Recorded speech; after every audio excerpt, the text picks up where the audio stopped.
At the beginning of the film, a police detective, Mark, is investigating the murder case of a woman whose body was found on an abandoned train track. The police identify the corpse and find out that the woman has no relatives or close ones other than her sick grandmother. Deeper into the case, Mark figures out someone paid for the grandmother's hospital bills 3 days ago, but the lady was killed 8 days prior to that. The police find DNA of the suspect who paid the bill, and surprisingly enough, it matches to that of the dead woman. Mark wonders, how could the lady pay the bill 8 days after her death? Another shock comes when the dead lady walks in to meet Mark, revealing that she is alive and well. Her DNA and fingerprints match with the dead body that was found, which confirms the police made no identification mistake. This is when we find out that the dead body has been thrown into their reality by a serial killer from a parallel universe. Since these two universes are different, the lady is dead in one and alive in another. Inspector Mark is yet to figure out how the portal between the worlds work and catch the serial killer from the other world. The scene shifts back to April 8th, 2008. Han Mina, a high school girl, arrives at home during a rainstorm. When she gets inside, she is shocked to see her dad lying in a pool of blood. We see that it is 9:35 p.m. on the father's broken watch. Elsewhere, Detective Mark, who is a kid, finds that his father has been hit by a car. Later, in the hospital, he is pronounced dead. Back at Mina's home, Section Chief O investigates the murder. Fingerprints lead to a repairman who was in the home earlier that day. He happens to be Mark's father. Since he is dead, he is removed from the list of suspects. After an investigation, Chief O learns that the cause of death in Mina's father's case is asphyxiation. He was strangled, then hit on the head. The murder weapon was a necklace taken from a jewelry box in the house. After his father's body is cremated, Mark is given a box containing the clothing he was wearing when he died. This would be a hell of a way to find out that your dad wears ladies' underwear. When Mark picks up his father's jacket, something falls out. It's a necklace, the same one used as the murder weapon. The series fast forwards to the present day in 2020. On a rainy night, someone rolls a suitcase along a set of train tracks. Blood can be seen trickling out of the suitcase. Meanwhile, we see that Han Mina now works as a prosecutor, and CO Mark is a police detective. They frequently work together on cases and know each other well. Mark has hidden the secret about Mina's father's death from her. One day, Mark and his partner Kim Jin-woo are out patrolling when they see a criminal driving away in his car. The detectives take off after him and end up on some old train tracks. Eventually, the criminal gets his car stuck in between the tracks in Mukyong Station. Mark pulls him out of the car as the criminal still brags that nothing will happen to him. Suddenly, he starts screaming, and Mark notices that the car's wheels stopped on a human skeleton. In his shock, Mark lets go of the criminal, who quickly attempts to escape. He tries to climb a steep hill and accidentally unearths a tote bag, which opens and spills out a second skeleton. By morning, the forensics team has found a total of 4 human skeletons at Mukyong Station, all in duffel bags with identically smashed skulls. The station, which closed down 5 years ago, is assumed to be the dumping ground of a serial killer due to the lack of CCTV cameras. Mark, his old friend and forensics specialist Lee Jung-min, says it will be difficult to identify the victims since they are all quite decomposed. However, by analyzing their jewelry, they all appear to be women, or perhaps Mark's dad. A short way down the track, Mark notices something strange, a nearby tunnel that's filled with empty candy wrappers. The bodies are taken to the National Forensic Service building, where Mina goes to investigate. The doctor tells her that all 4 skulls suffered the same blunt force trauma, but that the skeletons are so damaged, it's clear that the killer continued beating them well after they were dead. Mina gives the doctor the file on her father's murder, which sounds very similar to these deaths and has still not been solved. The doctor agrees that the skull fractures do look similar, but since she can't determine the cause of death for the recovered bodies, she can't say if it might be the same killer. When Mina gets home, Mark shows her the CCTV footage from the store that sells the candy, whose wrappers he found at Mukyong Station. He's recognized the man buying the candy as Lee Wook, Mina's former stepbrother. At Mukyong Station, a man stops by some train tracks to pull candy from his pocket, dumping the wrapper. He sees the body of the dead cat and begins to throw dirt over it with his bare hands. A policeman arrives at the scene and tells him that he can't be there, but he just continues covering the cat as he repeats, "Danger, mirror, traffic lights, stop." The man is Lee Wook, Mina's former stepbrother. The police take him home, where his mother, who is also Mina's former stepmother, Jo Young-ran, screams at the cops to just take him with them. Meanwhile, Mark arrives at the scene to talk to Wook. He realizes that Wook has become mentally handicapped since he last saw him. When everyone calms down, Mark reintroduces himself to Young-ran. She remembers Mark as the guy who took Mina to live with him after her father died. It turns out Mark took her in since Young-ran used to abuse Mina, and Wook would sexually harass her. her. Mark learns that Wook incurred a head injury when he was driving drunk and plowed into a telephone pole. He then approaches Wook, who barely acknowledges him, though Mark remembers beating the crap out of him when he assaulted Mina. Mark gives Wook a candy that he brought with him, then shows Wook a photo of Mukyong Station. He asks if Wook has seen anyone there, carrying a big bag or digging with a shovel. Instead of answering, Wook starts playing with a train set and repeating, "Danger, mirror, traffic lights, stop." Mark notices that he's written those words and some other random seeming words, such as mom, pig, and Buk Gyurungu, all over his bedroom walls. Buk Gyurungu is way more complicated than those other words. Back at the station, Mark tells Jungmin that he has a fingerprint from the candy wrapper that he gave to Wook earlier. He asks her to compare them to the ones found on the duffel bags. As Jungmin flips through some crime scene photos, Mark notices something interesting in the background. There's an old danger sign next to one body, a discarded mirror next to another, and defunct traffic lights by the third. He asks Jungmin to let him know when she gets the results on the fingerprints, and takes off. Next, Mark goes to the site where they found the bodies and locates each of the items from the photos. They just happen to be the same as the words Wook keeps repeating: danger, mirror, traffic lights, though he doesn't see a stop sign to go with stop, or even a wild Buk Gyurungu to go with the word Buk Gyurungu. Just then, Jungmin calls him to confirm that Wook's fingerprints match the ones found on the duffel bags. At the same time, Mark finds a stop sign, and it becomes clear that the words are reminders of where the bodies were hidden. He calls Jae Hyuk and tells him to look for anything connected with the word Buk Gyurungu, certain that there's a fifth victim and that the word Buk Gyurungu on Wook's wall will lead him to it. When he hangs up, he finds Mina standing behind him. She asks what he means about Buk Gyurungu and a fifth victim, so he explains everything to her. She believes that this means Wook also killed her father, but Mark mutters that Wook had nothing to do with her father's death. He adds that Wook isn't the same as he was 12 years ago because of his accident. But Mina isn't listening anymore. Instead, she sees a flyer on the wall for Buk Gyurungu Chinese food delivery. They split up to look for a fifth body, unaware that Wook has snuck away from his mother and is outside, digging another hole. Mark experiences a strange moment when he gets a sudden headache and hears a train, but it soon passes, only for Wook to hit him in the head with his shovel and knock him unconscious. Holy Buk Gyurungu, Batman. Meanwhile, Mina is inside the abandoned station, following more Buk Gyurungu flyers to a plastic trash bin that catches her eye. She removes the lid and there's a duffel bag inside with the body of a young woman. After knocking Mark out, Wook sees the glow from Mina's flashlight and follows it to her. Suddenly, the old clock on the station tower starts ticking, and as the minute hand ticks to 9:35 p.m., Mina finds a discarded train ticket on the floor for February 14th, 2020. An injured Mark slowly rouses on the track, just when a train that shouldn't be there barrels down on him at full speed. He leaps off the tracks just in time, and the train speeds past him. Inside, when Mina hears Wook coming, she hides, but he soon finds her when her phone buzzes. She accuses Wook of killing those women, and he attacks her with his shovel. Mark finds Mina moments later with Wook still looming over her. He grabs Wook and starts hitting him. Grabbing a gun, Mina asks Wook why he killed her father, but due to his head injury, he doesn't even recognize the man's name. "If it's not Buk Gyurungu, I don't want to hear about it," says Wook. She tells Wook that she's going to kill him, and as he listens, Mark's eyes fill with tears. Knowing that it's time to tell the truth, he says that it wasn't Wook who killed her father. He tells her that the killer died while he was running from the scene of the murder, and that killer was actually Mark's father. He also tells her how he found her late mother's necklace, the murder weapon, in his father's belongings. Their conversation is cut short when the cops arrive at the scene and take Wook away. Mark sits miserably as Jungmin processes the scene near the fifth victim. He notices a large burn scar on the victim's left side of the neck. Jungmin notes that the woman was killed the same way as the other corpses, as well as how Mina's father was killed. Once back at the police station, Mark reports to Director O that in addition to the fingerprints on the bag, there was also DNA evidence of sexual assault on the fifth victim's body, so they can do a DNA comparison with Wook. Mark tells Director O that he told Mina the truth. It turns out that she also knows about his father, as she was the one who investigated the case at the beginning of the series. Meanwhile, a detective brings Jungmin the bag of jewelry that was found on the victims, letting her know that they're ready to be returned to the families, though they have still only identified one victim. She notices that one earring doesn't have a match, which is strange since all the other jewelry is intact. In the interrogation room, Mark asks Wook if he admits to knowing where the bodies were hidden, but the latter does not provide any useful insight. Next, the detectives learn that the fifth victim is a 26-year-old girl, Gia. Unfortunately, her only family is a grandmother who's in a nursing home due to dementia. Meanwhile, Mark grows more and more frustrated as he asks Wook about Gia, but Wook Mark just shakes his head and says he doesn't know. He chants, "A train comes, chug chug, puff puff." Past that shit. Finally, young Ran, his mother, arrives, and she confesses that she was the first person to find the bodies at Mukyong train station. She holds out a shaking hand and reveals the missing earring as proof. She tells them that she was walking Wook home from the community center one rainy night 3 years ago when they found a suitcase that turned out to have a dead body inside. Mark points out that Wook's fingerprints were found on all the suitcases and that he knew exactly where the bodies were buried. Young Ran says that Wook buried them. Ever since his accident, he gets scared and has fits when he sees anything that is dead. She says he buries any dead animals he finds, and later she learned that he was burying the human bodies at the closed station. Meanwhile, Jae-hyuk and Jin-woo visit the nursing home where victim Jia's grandmother lives, and the nurse confirms that she hasn't seen Jia in a couple of months. They deliver the bad news that Jia was murdered 10 days ago, but the nurse says that she was wired her monthly pay just 2 days ago. At the police station, Mina enters the evidence and finds a box named Seo Mark, April 15th, 2020. Inside is the jewelry from the murdered woman, which she compares to photos of her mother's old jewelry box, and surprisingly, it's the same jewelry. She realizes that the murder is connected somehow. Next, Mark and Jae-hyuk meet up to check out the CCTV footage from the convenience store where the nurse's pay was wired. They can't clearly see the person who did it, but they left behind a used coffee cup. Naha, the killer likes pumpkin spice. Mark then returns to the police station where Mina is waiting to ask him if his father had any other pieces of jewelry in his possession when he died. She explains that all of her mother's jewelry disappeared on the night her father was killed, not just the necklace. So if his father was guilty, then he'd have had everything on him when he died. Mark reiterates that all the evidence points to his father as the murderer. Meanwhile, Jungmin has done tests on the coffee cup, and the results have her thinking that it may have been contaminated because the DNA matches Lee Jia's, even though she died 8 days before the cup was left at the convenience store. Back at Mark's office, a young woman walks in and says that she is Lee Jia. To Mark's surprise, he stands there, utterly speechless. The Lee Jia standing in front of him even has the same scar on her neck that the dead Lee Jia had. At Mukyong train station, Mina is walking along the tracks in the rain. She pulls out the discarded train ticket she found for February 14th, 2020. The clock then strikes 9:35 p.m. and suddenly, the train signals begin to chime. Mina stands there confused as a train suddenly appears and whips past her. She can't believe her eyes at the sight of a passenger train appearing on an abandoned track. The train is completely empty apart from one person, dressed entirely in black, wheeling a large suitcase through the compartments. She hears a suitcase being tossed out of the train and walks over to it. She starts to unzip the bag when the cocking of a gun turns her head. A shot rings out, heard only by the sole patrol officer on duty. In the meantime, Mark and Jia sit in a private room, and she's shown photos of her dead self. While she tries to process what she's seeing, a call from Jae-hyuk further complicates things. The dead Lee Jia has the exact fingerprints as this Lee Jia, which means it can't be a case of unknown twins or mixed identity. Another call to Mark has him running down to the train station. In the next scene, the phantom train reappears at another station, this time full of passengers. A suited man disembarks with a gun in hand. Mark arrives at the train station and learns that the patrol cop discovered the new suitcase with yet another dead woman inside. The cop is confused himself, as no one has entered the premises except for a woman detective. That is, Mina. Not far from the tracks, Mark discovers Mina's limp body, shot through several times. He pleads with her to wake up as he sobs and calls out her name. We then finally see the alternate world. At the Mukyong train station in the other world, alternate Mark gets off the train and runs out of a building just before police run inside and find a man dead from a gunshot wound. He then escapes into a bathroom stall, and after injecting himself with drugs, he pulls his phone from a pocket and his ID falls out, identifying him as a detective like the original Mark. Back in the original world, Jae-hyuk finds a flyer for Mukyong Church inside the suitcase that held the latest victim. Partial fingerprints are then lifted from the church flyer. In a flashback, we see that Mina used the final minute of her life to call Mark and make sure that he knew that it was the culprit of the Mukyong station case who killed her father. At his desk, Mark pulls out the file on Mina's father. Looking at the case photos, he confirms all of Mina's mother's jewelry disappeared 12 years ago. The victims of the Mukyong station case were wearing them. During a meeting to review the evidence on the serial killer's latest victim, Jae-hyuk reports that the fingerprints have been chemically erased, but the fingers are stained with a dye used on car seats. What makes victim number 6 unique is the fact that she wasn't wearing any of the jewelry that was stolen 12 years ago. Jae-hyuk then reports to Mark that 3 right-hand fingerprints were lifted from the church flyer. At the police station, Mark learns from Jae Jae-hyuk and Jin-woo that the fingerprints match those of a man involved in a huge drug scandal 3 years ago, Lee Jin-sung. Mark was his arresting officer, and since no one knows where Jin-sung went after he left prison, Mark suggests looking up his girlfriend. Soon enough, they find the girlfriend, Park Min-kyung, in a club, and also Jin-sung, who attempts to escape at the sight of the police. In a flashback, we see that Min-kyung handed Mark a USB that contained the illegal ledger of Jin-sung while he was detained 3 years ago. All she asked for in return was a lighter sentence for her boyfriend. Back in the present, Mark recognizes the clip in Min-kyung's hair and guesses that it was a gift from Jin-sung. Pointing his gun at Jin-sung's head, Mark demands to know where he was 4 days ago, and he stammers that he was at work. Jin-woo and Jae-hyuk arrive and report that according to surveillance footage, Jin-sung is telling the truth. Jin-woo arrives to remind Jae-hyuk about the fingerprints, and he demands to know how Jin-sung's right fingerprints ended up on the church flyer. Min-kyung pulls off the glove on her boyfriend's right hand and reveals that his index and middle fingers have been cut off. The detectives are left in shock as their investigation has been stuck at a dead end. Next, Mark goes to the Mukyeong church but finds it deserted. He stands in surprise as the flyer lists a current schedule of events. Mark enters the empty Mukyeong church and finds a pamphlet from 2015 that lists the church's new name and location. He immediately visits that location and finds out that the church has been in that location for 5 years. Upon closely inspecting the flyer, the man points to the photo of a pastor and informs Mark that it's been 3 years since he passed away. In his car, Mark thinks about the 2 Lee Jias with identical scars, Jin-sung's missing fingers that somehow left fingerprints on the church flyer, and a dead pastor whose photo appears on a flyer for a church that's been closed for years.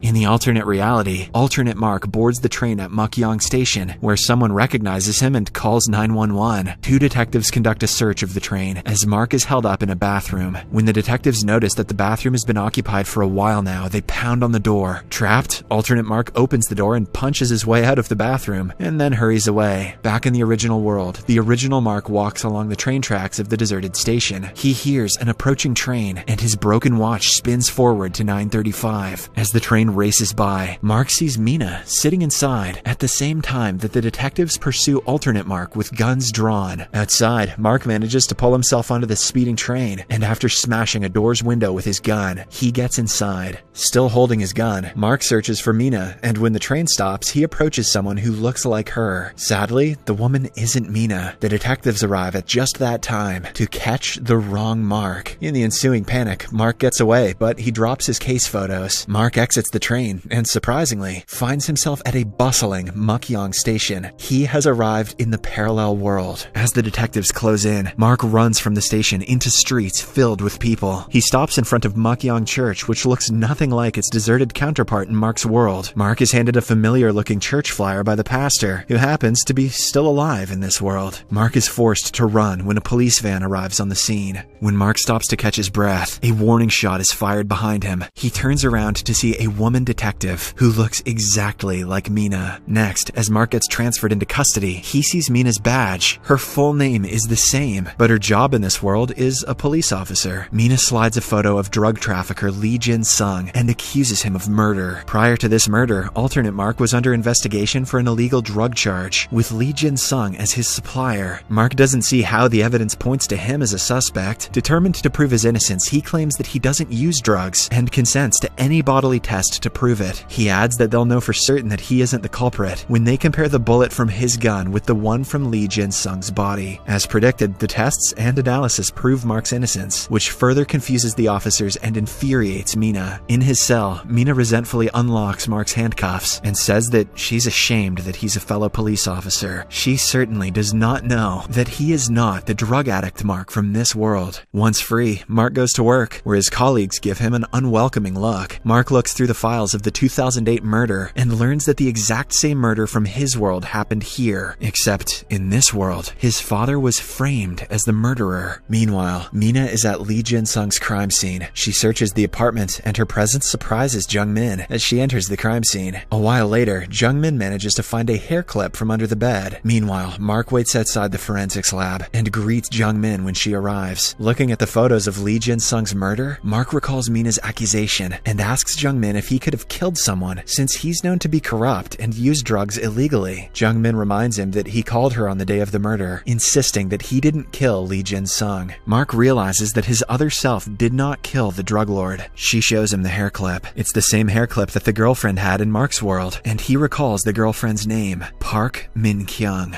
After her encounter with Jung Min, Mina looks into Lee Jin-sung's call records and finds a repeating number that belongs to Jin-sung's girlfriend. The following day, Mark meets alternate Park Min-kyung at her home and shows her a photo of Lee Jin-sung. He soon notices that alternate Min-kyung is married with a baby on the way and has no connections with Lee Jin-sung. As Mark leaves the house, he notices a USB hanging from Min-kyung's car rearview mirror, the same one that Min-kyung in his world shared with him. Mark decides to confront Min-kyung, knowing that she is somehow related to Jin-sung. Min-kyung suddenly grabs her stomach in pain and is rushed to the hospital. In a flashback, we see that Jin-sung begged Min-kyung over the phone to not leave him for another man and threatened to tell her husband about them. The doorbell rang and Jin-sung asked Min-kyung to stay on the line. Over the phone, Min-kyung heard the scuffle and the gunshot. Back in the present, Min-kyung shares that on the day of his murder, Jin-sung claimed to have seen a dead body in a suitcase. In a flashback, we see that Jin-sung was shocked by the contents of the suitcase. He scurried away, but was met with alternate Mark, who cornered him. Jin-sung became a witness to the 6th victim of this serial killer, and alternate Mark followed the suitcase and killer onto the train. Mark then pieces together that both alternate Jin-sung and real Mina were killed because they had seen the contents of the bag. That is, the 6th victim. Later that night, Mark has a bad dream as a person limps upstairs to his house. At the sound of an intruder, he wakes up and quickly hides. Mark grabs the intruder and holds him down on the bed, and when he sees the man's face, he freezes. It's his father.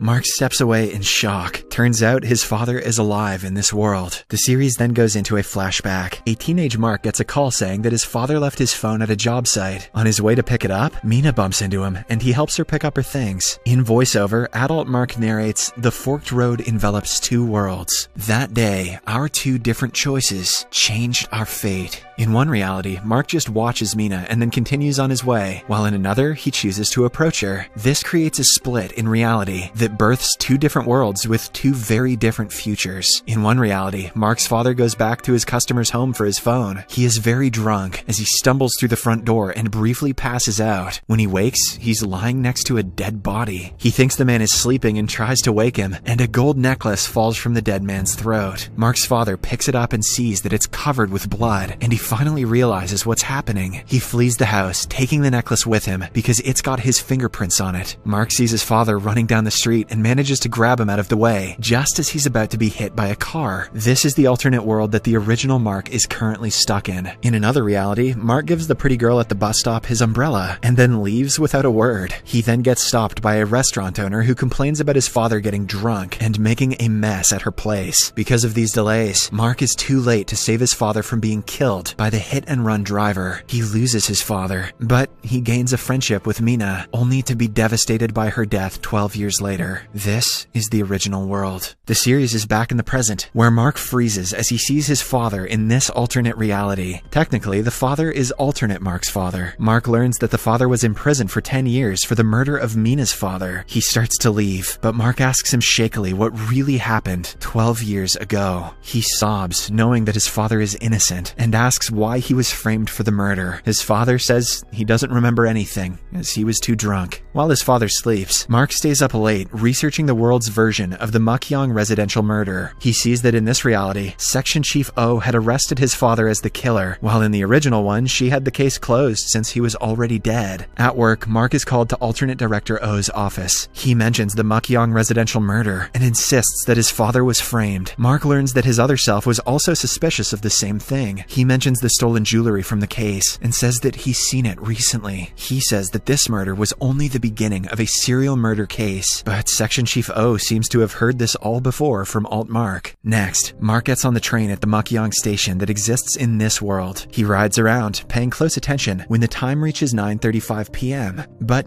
nothing happens. He thinks about the first time he saw the train and realizes a major factor. Every time the train arrives at the abandoned station, it is raining. He asks someone at the station and learns that there's a specific train, number 8210, that's used when it's raining. But he's told that it is an old train that's being retired because the last time it ran, there was almost a big accident. The next scene shows the train 8210 in the rail yard. A man walks inside, takes a pill from a bottle, and continues on his way, dragging winging his right foot. He then finds a case file that was dropped during the commotion when Mark was being chased by the police. Inside are photos of Mark and Mina together, which means the file is from Mark's original world. Mark goes to the rail yard to check out the train and calls the police station to ask why the cops were on the train in the first place, the night he rode it between worlds. He learns that there was a tip-off saying that he was on the train. This is when he realizes that his alternate self was also on the train. While Mark was stranded in this world that night, alternate Mark ended up in his world. Meanwhile, in the original world, alternate Mark wakes up in the hospital and watches the news about the 6th victim that was found at the closed Mukyong station over a week ago. He's confused to hear that Mukyong station is closed. Jung-min bursts in and he asks her why the news says that Mukyong station is closed and about the serial murders. Jung-min worries that Mark is mentally unstable at the moment. Back in the alternate world, Mark finds fresh dirt on the floor of the train. Suddenly, a phone rings and he warily picks it up. A distorted voice says, "All of us live many lives simultaneously." The voice adds that Mark crossed over the boundary. Mark accuses the man of killing Mina, and for all of the killings from 12 years ago to now. The man just laughs and asks how he'll prove it when the train is damaged and the passage between worlds is closed. The man then threatens Mark to live in silence unless he wants to lose something else he values. He drops the phone and Mark hears the thump and rushes towards the sound, but the man is gone. Outside the train, he finds a fire in a barrel and a photo of himself and Mina on the ground. Meanwhile, Mina transfers to Mukyong police station and a rookie detective June invites her to dinner with the rest of the team. She abruptly refuses, telling him that there's no need for a welcome dinner either, because she won't attend anyway. Next, Mina visits her therapist, Dr. Seok, and talks about the night her father died, and how Mark's father said in court that he can't remember anything, while she can't forget. Mina is still enraged that Mark's father lives a normal life. The following day, Mark and Mina are assigned to investigate a missing persons case. They drive up to a house, where they join up with Jae-hyuk and the rookie detective June. The detectives learn that an older woman named Jung Kyung-hee has been missing for 2 weeks, and her daughter Sun-mi was away, which is why it's only now being reported. While interrogating the daughter, Mark spots a portrait of the family, and with horror, he recognizes the missing woman as the 6th victim, who was found in his world. He recalls that they found dye from making car seats on her fingers, and Sun-mi confirms that her mother worked at an automobile parts factory. Meanwhile, Jae-hyuk finds a half-burned note outside, and Sun-mi identifies the handwriting as the tenant who rents her mom's guest house. The detectives learn that Kyung-hee would often fight with her tenant, as he wouldn't pay the rent. The tenant used to be an ex-convict before moving in, and would regularly get drunk and threaten to kill people. Jesus, evict this guy already. Mark informs other detectives that Kyung-hee is dead, but that they won't find her body, so they'll have to find the killer without it. Back in the original world, alternate Mark looks over the case file on the 6th victim found at this world's Mukyong station. There's a note that no jewelry stolen from the Mukyong residential murder was found on the victim, and alt Mark's eyes go hard as he looks at the ruby ring. In a flashback, we see alternate Mark slapping around Lee Jin-sung from the alternate world, and he picks up the ring which falls from her pocket. Jin-sung had stammered that there was a woman's body in the suitcase he'd found, and that the ring had fallen out of it. In the alternate world, Mark and Jae-hyuk head to the landscaping company, where Kyung-hee's tenant works. He hears them asking his boss about him and takes off in the company truck. Mark and Jae-hyuk give chase, but they soon lose him.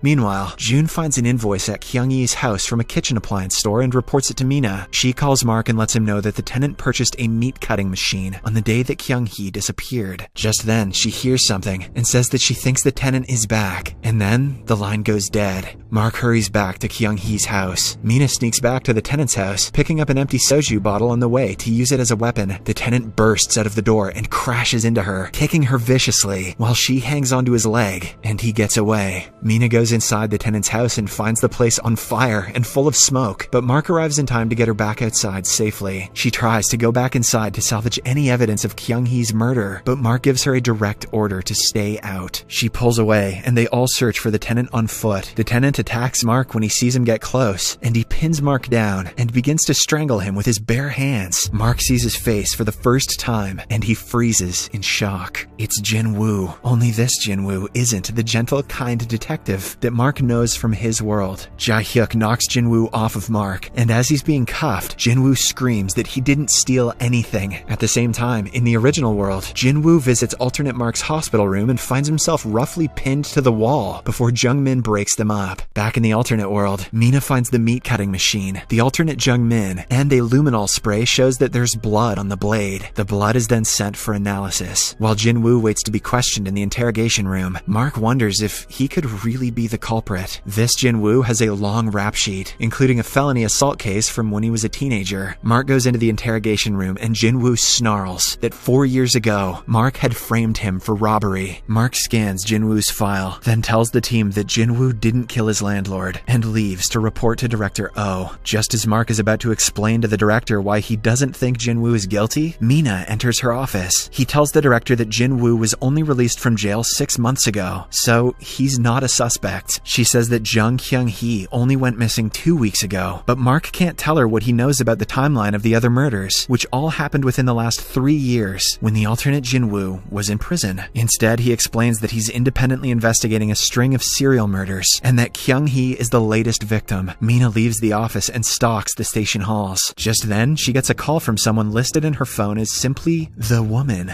She has a sudden memory of huddling against a wall as a woman throws things at her. She ignores the call, but when she steps outside, there's someone in a car waiting for her. Next, Mina's therapist, Dr. Seok, finds Mina in his waiting room as he's leaving work. She anxiously tells him that the woman came to see her, and she stares at her wrist scars as she recalls the woman screaming at her. The doctor tries to soothe her. Back in the alternate world, Mark asks June to read Jin-woo's file. He learns about the felony assault when Jin-woo was in high school. He then remembers his own world's version of the case. One day, when he was a new cop, he'd found Jin-woo's grandmother sobbing by her marketplace stall. Some boys from Jin-woo's school had destroyed her stall, and Jin-woo had run off with a large knife. Jin-woo had followed the boys to an abandoned warehouse and was prepared to stab one of them, but at the last second, Mark grabbed the blade and stopped him. It had changed Jin-woo's life, and he'd become a cop because of his respect for Mark. But in the alternate world, Mark hadn't been there to stop Jin-woo, so he'd stabbed the boy, and his life had been ruined. Mark then goes into the interrogation room and tells Jin-woo that he believes he's innocent of Kyung-hee's murder. He asks why Jin-woo started the fire and brought the cutting machine. Jin-woo refuses to say, suspicious that Mark is trying to set him up. But he does tell Mark that he'd often given Kyung-hee a ride home from the train station, and that on the day she disappeared, he saw a strange car along the road she usually walked. He's amused by Mark's interest, and he sneers that he won't tell Mark anymore until he's set free. Mark offers Mina a ride to the crime scene. Upon reaching there, he walks the shortcut where Kyung-hee would have been that night, and just off the path, he finds her cell phone. It indicates that this is where Kyung-hee was grabbed, and Mark tells Mina that Jin-woo would have no reason to attack her way out here when they live in the same house. On top of that, the DNA results from the meat cutter are back, and the blood on it is from an animal. Meanwhile, Jin-woo manages to escape from his cell. After learning about this, Mina is suspicious of why Jin-woo would try so hard to escape if he's innocent. Mark recalls Jin-woo saying that he would punish anyone who hurts those he loves. Mark realizes Jin-woo is after whoever is responsible for his grandmother's death. While Jae-hyuk and June check out the building where Jin-woo's grandmother ran her market stall, Mark and Mina find a digital camera in Jin-woo's truck. On it are photos of a house, inside and out, at all times of the day. Jae-hyuk calls Mark with information that the building where Jin-woo's grandmother and other vendors ran her stalls had some trouble last year with the construction company that was slated to redevelop the area. A violent protest broke out, badly injuring Jin-woo's grandmother, one of the company's employees. She later died in the hospital. The company responsible is Gun-hyung Development. Knowing that Jin-woo likely plans to go after his target right away, Mark calls for backup. Mark, Jae-hyuk, and June arrive at the house at the same time, but the doors are locked, and they've been unable to reach the owner. In the next scene, we see that Jin-woo is already inside, standing over the sleeping homeowner with a large knife. Jin-woo raises the knife, but Mark arrives in the room to grab his arm. But he is thrown across the room. As Jin-woo proceeds to attack Mark, Jae-hyuk arrives and fires on Jin-woo from the doorway. Mina runs in just seconds later and flips on the lights, and she notices that the homeowner is still in bed. They all realize at the same time that she is already dead, and Mark recognizes her as Jo Young-ran, Mina's abusive stepmother. Just then, Mina notices a necklace that Young-ran is wearing. It's the one that had belonged to her mother, and it even still has her mother's initials on the back. To see what happens next, watch the second part in